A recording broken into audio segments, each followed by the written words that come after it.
16th ஜனவரி.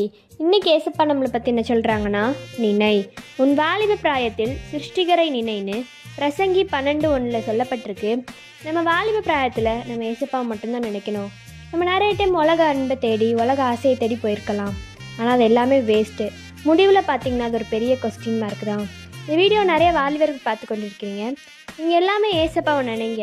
இங்கே ஒரு வேளை இந்த உலக அன்பை தேடி போயிருக்கலாம், உலக ஆசையை தேடி போயிருக்கலாம். ஆனால் இன்றைக்கி ஏசப்பா உங்களை பார்த்தா சொல்கிறாங்க, உங்களை தான் ஏசப்பா கூப்பிட்றாங்க. நீங்கள் ஏசப்பாவை நினைங்க, அதான் ஏசப்பா ஆசைப்பட்றாங்க. உலகத்தில் உள்ள அன்பை நீங்கள் நினச்சிங்கன்னா அது ஒரு பெரிய ரொம்ப சேடாக ரொம்ப கவலையாக இருக்கும். ஆனால் நீங்கள் ஏசப்பாவை நினச்சிங்கன்னா உங்கள் வாழ்க்கை ஒரு சக்ஸஸ்ஃபுல்லான வாழ்க்கையாக அமையும். அதனால் நீங்கள் ஏசப்பாவை நினைங்க. God bless you. By Truth of Melshi, have a fantastic day.